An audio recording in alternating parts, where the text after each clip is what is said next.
Hi viewers, നമുക്ക് കഴിഞ്ഞ കുറച്ച് ദിവസങ്ങളായിട്ട് വരുന്ന ഒരു ഡിമാൻഡാണ് ഫോറൻസിക് അസിസ്റ്റൻറ്റിൻ്റെ സയൻറ്റിഫിക് അസിസ്റ്റൻറ്റിൻ്റെ പ്രീവിയസ് ഇയർ ക്വസ്റ്റ്യൻസ് ഡിസ്കസ് ചെയ്യാമോ എന്നുള്ളത്. അപ്പോൾ നമ്മൾ പ്രതീക്ഷിക്കുന്നത് ഇനിയൊരു കുറച്ച് ദിവസങ്ങളിലേക്ക് പ്രീവിയസ് ക്വസ്റ്റ്യൻസ് കളക്ട് ചെയ്തിട്ടൊന്ന് ഡിസ്കസ് ചെയ്യാമെന്നാണ്. അപ്പോൾ 2016 എക്സാമിന് ചോദിച്ചിരുന്ന ഒരു ക്വസ്റ്റ്യൻ ഞാൻ സെലക്ട് ചെയ്തിട്ടുണ്ട്. ഇങ്ങനെ എല്ലാ ദിവസങ്ങളിലും 1 by 1 ആയിട്ട് നമുക്ക് ഓരോ ക്വസ്റ്റ്യൻസ് ഡിസ്കസ് ചെയ്യാം.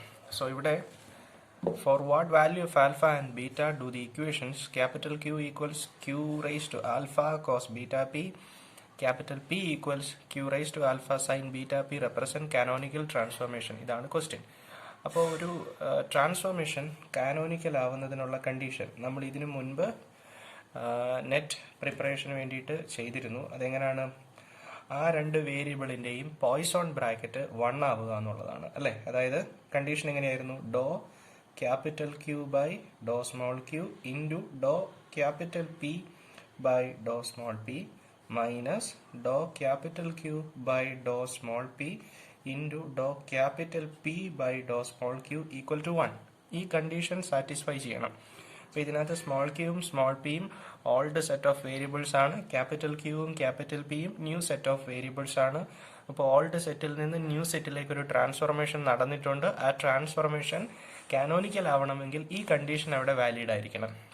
ഇത് ക്ലാസിക്കൽ മെക്കാനിക്സിലെ ഒരു ടോപ്പിക് ആണെന്നൊക്കെ പറഞ്ഞ് വളരെ ഡീറ്റെയിൽ ആയിട്ട് ഒരു എക്സാമ്പിൾ സഹിതം നമ്മളത് ചെയ്തിട്ടുണ്ട് ഒരു വീഡിയോയിൽ. അപ്പോൾ നിങ്ങളത് ആരെങ്കിലും അത് കണ്ടിട്ടില്ലെങ്കിൽ അത് ജസ്റ്റ് ഒന്ന് നോക്കുക. നോക്കിയതിന് ശേഷം ഈ ക്വസ്റ്റ്യനിലേക്ക് വരിക. എനിവേ, അപ്പോൾ ഈ കണ്ടീഷൻ സാറ്റിസ്ഫൈ ചെയ്യുന്ന ഒരു ട്രാൻസ്ഫോർമേഷനാണ് ഈ കാണുന്നത്. ആൽഫയുടെയും ബീറ്റയുടെയും വാല്യൂ കണ്ടുപിടിക്കാനാണ് നമ്മളോട് പറഞ്ഞിരിക്കുന്നത്. അപ്പോൾ നമ്മൾ എന്ത് ചെയ്യണം? ഇതിലെ ഓരോ കാര്യങ്ങളും കണ്ടുപിടിക്കണം. ഓക്കെ, അപ്പോൾ ഫസ്റ്റ് ഓഫ് ഓൾ ഞാൻ doh capital Q by Dr small Q calculate ചെയ്യാം. അപ്പോൾ ക്യൂ എന്താണ്? ക്യൂ ഇവിടെ ഉണ്ട്. Q raise to alpha cos beta P ആണ് അല്ലേ. Q raise to alpha cos beta small P. അപ്പോൾ എനിക്ക് വേണ്ടത് ഡോ capital Q by Dr small Q ആണ്. So that is equal to Dr by Dr small Q of capital ക്യൂവിൻ്റെ value കൊടുക്കുക. എന്താണ്?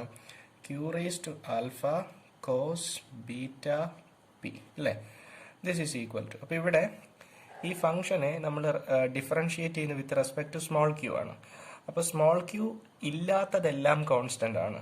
അപ്പോൾ ആരാണ് കോൺസ്റ്റന്റ്? ഇതാ ഈ കോസ് ബീറ്റ പി കോൺസ്റ്റന്റ് ആണ് അല്ലേ. കോസ് ബീറ്റ പി കോൺസ്റ്റന്റ് ആണ്. ഇനി with respect to small Q ആരെയാണ് ഡിഫറൻഷിയേറ്റ് ചെയ്യേണ്ടത്? ക്യൂ റൈസ് ടു ആൽഫയാണ്. അപ്പോൾ എക്സ് റൈസ് ടു എന്നിന്റെ differential N into X raise to n-1 ആണല്ലോ. എന്ന് പറയുന്ന പോലെ ക്യൂ റൈസ് ടു ആൽഫയെ with respect to small Q differentiate ചെയ്താൽ നമുക്ക് എന്ത് കിട്ടും? Alpha into Q raise to alpha -1. Okay, ഇതുപോലെ തന്നെ നമുക്ക് doe capital Q by Dr small Q കണ്ടുപിടിച്ചതുപോലെ തന്നെ ആവശ്യമുണ്ട്. എന്ത്? Doe capital Q by Dr small P. അപ്പോൾ അതോടെ കാൽക്കുലേറ്റ് ചെയ്യാം. Doe capital Q by Dr small P that is equal to Dr by doe P of capital ക്യൂവിൻ്റെ സ്ഥാനത്ത് അതിൻ്റെ വാല്യൂ കൊടുക്കുക. Q raise to alpha cos beta P. അപ്പോൾ ഇവിടെ differentiation നടക്കുന്നത് with respect to small P ആണ്. അതുകൊണ്ട് small P ഉള്ള ഈ ഫംഗ്ഷനെ മാത്രം ഡിഫറൻഷിയേറ്റ് ചെയ്താൽ മതി. ക്യൂ റൈസ് ടു ആൽഫ ഒരു കോൺസ്റ്റന്റ് ആണ്. So Q raise to alpha into പിന്നെ കോസ് ബീറ്റ പിയെ with respect to small P differentiate ചെയ്താൽ എന്ത് കിട്ടും? കോസ് ഫംഗ്ഷന്റെ ഡിഫറൻഷ്യൽ മൈനസ് സൈൻ ഫംഗ്ഷൻ ആണ്. So minus sine beta P അല്ലേ. നമ്മൾ with respect to small P ആണ് ഡിഫറൻഷിയേറ്റ് ചെയ്തിരിക്കുന്നത്. അപ്പോൾ ആ സ്മോൾ പിയുടെ കൂടെയുള്ള ബീറ്റ എന്താണ്? കോൺസ്റ്റന്റ് ആണ്. സോ ഇൻറ്റു ബീറ്റ എന്ന് വരുമല്ലോ ഡിഫറൻസിയേഷന്റെ റൂള്. അപ്പോൾ രണ്ടുപേരെ കിട്ടി. ഇനി എന്ത് വേണം? Doe capital P by Dr small P calculate ചെയ്യണം. Okay, so doe capital P by Dr small P that is equal to Dr by Dr small P of capital പിയുടെ വാല്യൂ ക്വസ്റ്റ്യനിൽ തന്നിട്ടുണ്ട്. എന്താണ് ക്യാപിറ്റൽ പിയുടെ value? Q raise to alpha sine beta P അല്ലേ. So Q raise to alpha sine beta P ഉണ്ടോ. അപ്പോൾ ഇവിടെ differentiation നടക്കുന്നത് with respect to small P ആണ്. അതുകൊണ്ട് ക്യൂ റൈസ് ടു ആൽഫ എന്താണ്? കോൺസ്റ്റന്റ് ആണ്. So Q raise to alpha into sine beta പിയെ with respect to small P differentiate ചെയ്താൽ എന്താവും? അത് കോസ് ബീറ്റ പി ആവും. അപ്പോൾ വിത്ത് റെസ്പെക്ട് പി ആണ് ഡിഫറൻഷിയേറ്റ് ചെയ്തിരിക്കുന്നത്. അതുകൊണ്ട് അതിന്റെ കൂടെയുള്ള ബീറ്റ കോൺസ്റ്റന്റ് ആണ്. സോ ഇൻറ്റു ബീറ്റ എന്ന് വരും. ശരിയല്ലേ? ഇനി നമ്മൾ എന്ത് കണ്ടുപിടിക്കണം? Doe capital P by Dr small Q കണ്ടുപിടിക്കണം. So that is equal to Dr by Dr small Q of capital പിയുടെ സ്ഥാനത്ത് അതിന്റെ വാല്യൂ കൊടുക്കുക, Q raise to alpha sine beta P അല്ലേ? ദാറ്റ് ഈസ് ഈക്വൽ ടു, അപ്പോൾ with respect to Q ആണ് differentiation നടത്തുന്നത്. So sine beta P constant ആണ്. So sine beta P constant ആണ്. സോ ക്യൂ റൈസ് ടു ആൽഫയെ with respect to Q differentiate ചെയ്താൽ അത് alpha into Q raise to alpha minus 1 ആണ്. അപ്പോൾ എല്ലാവരെയും നമുക്ക് കിട്ടിക്കഴിഞ്ഞു. ഇനി ഇതാ ഈ ഇക്വേഷനിലേക്ക് സബ്സ്റ്റിറ്റ്യൂട്ട് ചെയ്യണം. ഇതാണ് നമ്മുടെ മെയിൻ ഇക്വേഷൻ. ഓക്കെ, ഈ ഇക്വേഷനിലേക്കാണ് സബ്സ്റ്റിറ്റ്യൂഷൻ നടത്തേണ്ടത്. അപ്പോൾ ഞാൻ ആദ്യം എന്ത് എഴുതണം? Doe capital Q by Dr small Q. Doe capital Q by Dr small Q, ഇവിടെ അതിന്റെ വാല്യൂ ഉണ്ട് അല്ലേ? അപ്പൊ എങ്ങനെയാണ്? Alpha Q raise to alpha minus 1 cos beta P. So ഞാൻ എഴുതും alpha Q raise to alpha minus 1 cos beta P. അപ്പൊ അതായി. ഇനി എന്ത് വേണം? Doe capital P by Dr small P.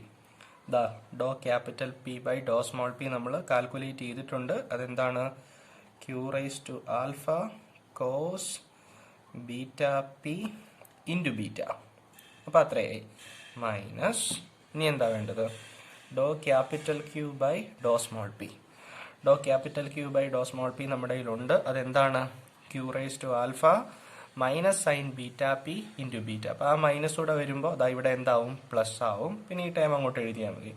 So Q raise to ആൽഫയുണ്ട്, ദെൻ ബീറ്റയുണ്ട്, then sine beta P ഉണ്ട്. സൈൻ ബീറ്റ പി ഇൻറ്റു ഇനി എന്താ വേണ്ടത്? ഡോ capital P by Dr small Q. Doe capital P by Dr small Q നമ്മുടെ കയ്യിലുണ്ട് ഇവിടെ.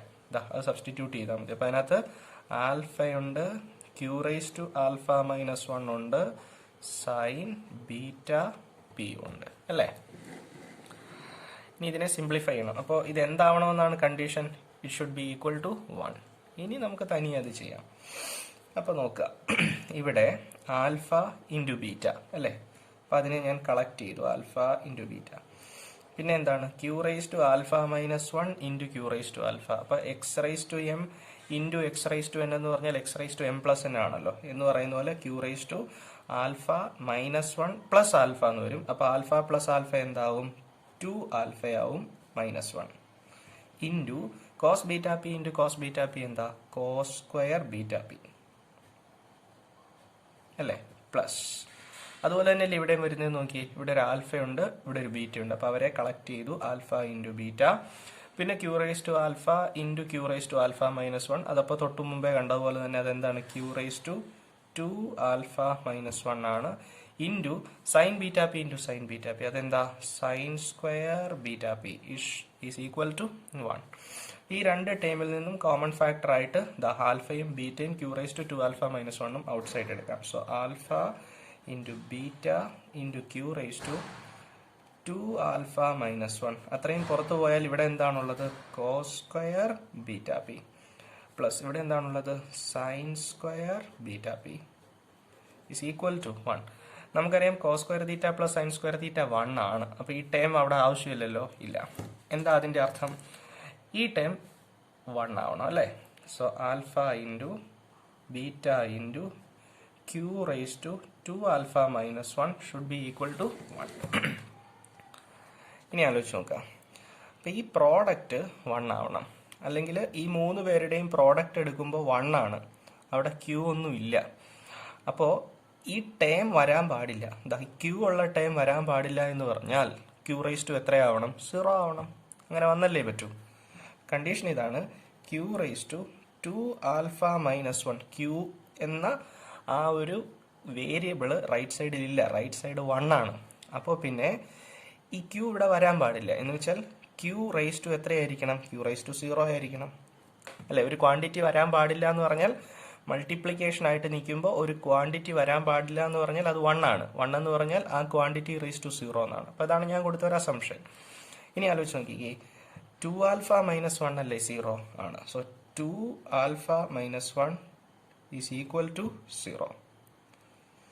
Okay, 2α - 1 0 ആയി. ഇനി നിങ്ങൾക്കറിയാം എന്താ ചെയ്യേണ്ടതെന്നുള്ളത്. എങ്ങനെയാണ് ഞാൻ അതിൻ്റെ ബാക്കി ഇവിടെ എഴുതാം കേട്ടോ. സോ 2α - 1 = 0. -1നെ റൈറ്റ് സൈഡിലേക്ക് മാറ്റുക. അപ്പോൾ എന്തായി? 2α = 1 എന്ന് കിട്ടി, വിച്ച് ഇംപ്ലൈസ് α = 1/2.